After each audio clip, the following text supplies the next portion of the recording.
Hi guys, today we're going to talk about aerophobia.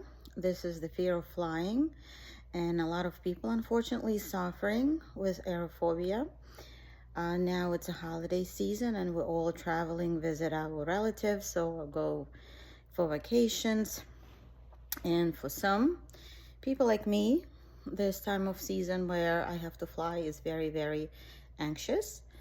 I'm someone who had to overcome aerophobia, and I was not flying for about 12 years before I boarded the plane. It was very, very unpleasant experience for me, but I'm very proud of myself that I was able to get back to flying. I wouldn't say that I am comfortable, not yet. Maybe I don't fly that much.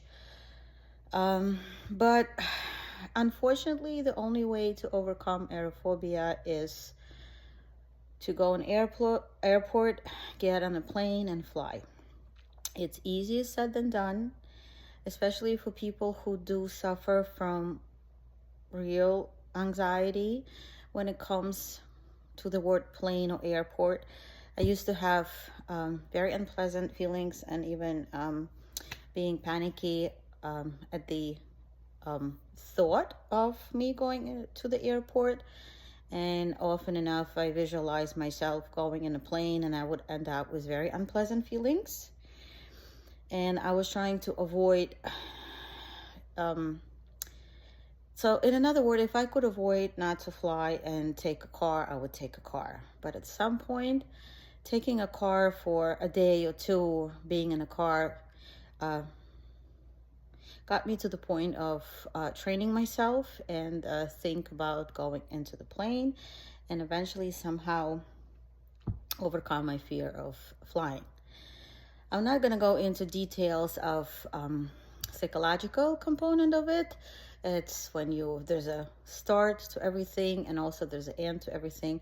At some point of your life, something happened, and that triggered the fear, either elevators, flying, or something else. In my case, it was being stuck on a train and on the ground for, I don't know, back then it was maybe 2 minutes, but I got my first panic attack. That's when I experienced it. I didn't know that it was panic attack back then, but for me it felt like 20 minutes. And then after that, I started being afraid of elevators. I had a claustrophobia, fear of flying, you name it. But after a while, when I started working basically with different therapists and myself, it kind of went away, kind of subsided. I even had to get certification of cognitive behavioral coach. I am certified cognitive behavioral coach, so I know what I'm talking about. And I have to admit that I help myself more than everybody else, honestly. So if you do suffer from that, I would suggest to go into the literature, read about it, get an idea, and kind of re-educate your mind not to respond to it. So the only thing that I will, again, as I said, I'm not going to go deep into details because I don't want to give you like psychology lessons and all that. But you have to understand that any feelings that you experience comes from the signal that your mind sends, that your brain creates the signal and sends it to your physiological body, and then you get physiological response from it.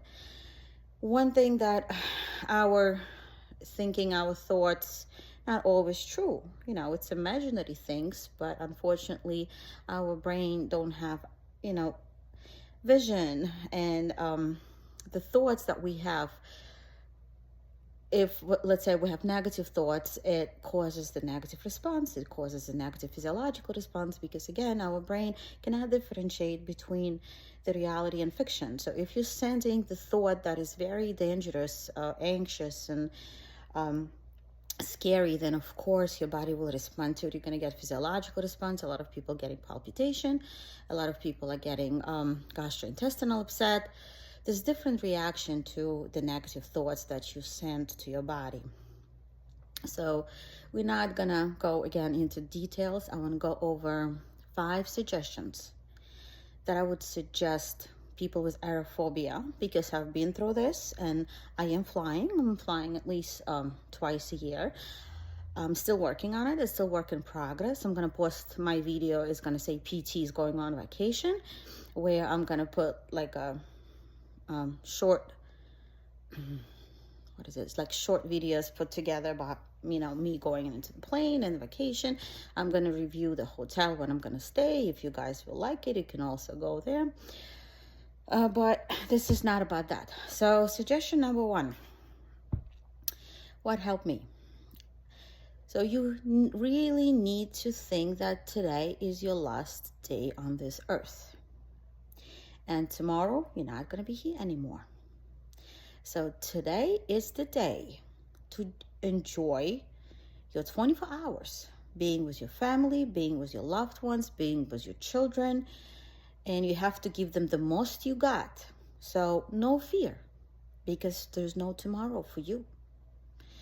When you start thinking about that, your fear kind of subsides, and you really want to spend this day in your enjoyable state rather than, having your anxiety, and enjoy going places and see places, even if it's for one day. This is your day.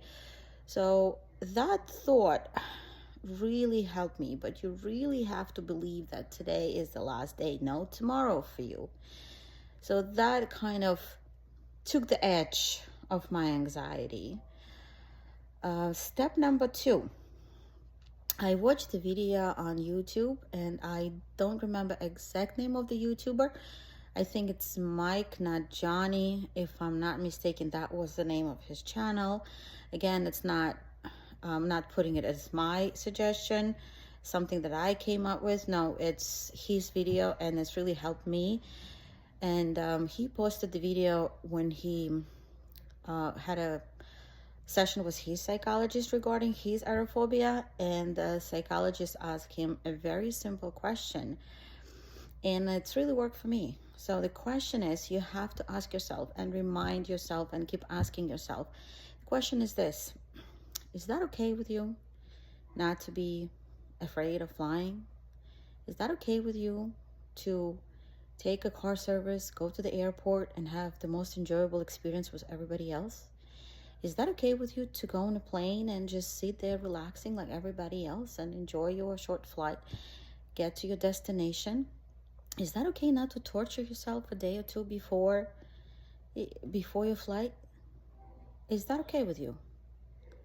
So you have to keep answering that question. In my case, as soon as I started answering yes, it is okay with me, my feelings started to kind of subside, because yes, everything, like, we torture ourselves. This is all imaginary. It's in our head. And once you answer to yourself that yes, it is okay, you'll see how you start feeling differently, because your brain perceives it as it's okay now. So it's not sending those crazy impulses to your physiological body, those stimulating impulses, those triggering impulses, because your brain perceives that it's okay. It is okay. So every time you start feeling a little anxious again, just keep asking that question: is that okay with you? And keep answering that that's okay. So the next one, that's actually the funny one. I watched one of the pilot who spoke to people with aerophobia, and I loved it. He said that you have to understand, that was his words. He said, you have to understand that this is our job from 9 to 5, like everybody else, and we do it pretty often, 4 or 5 days a week, depending on the schedule, and we all want to get home. All crew members want to go to work and come back home to their families, wives, kids. So they're not on suicidal mission. Nobody is going to die or going, to work to crash on the plane and so on and so on. Just think about those people. This is the job that they do every day, and they want to get home. So they look at it as the job. Nothing. It's just a way of transportation, as someone would, drive the bus. They go on a plane. This is the job for them. So think about that nobody is in suicidal mission. Everybody want to get home safely. The next one, number 4, start packing at least a week before you travel, because packing last day can really increase your anxiety, because you start forgetting things, you start forgetting your medications, your clothes, because you're panicking, you're anxious, and then that adds up the anxiety. So always pack 1 week before your vacation. I'm looking on the side because I have my baby monitor, so it looks like my baby's waking up, so I have to wrap it up. So, and the last one, take someone with you. Travel with someone who's not afraid to fly, who has positive energy, because when you travel with somebody who's also scared, you do feel that anxiety from another person. Usually people with anxiety who suffer from any form of anxiety, they're very sensitive people, so they tend to have that sixth sense that is much more prominent than other people would have. So travel with someone, family, friends, someone who don't have fear of flying, and someone who you would feel comfortable with. And I guess I'm gonna wrap it up because my baby's waking up. Those are 5 steps for you to follow when you travel. Please subscribe to my channel, click likes, put your comments, because I need your comments, and I will see you next time. Okay, have a safe trip. Bye bye.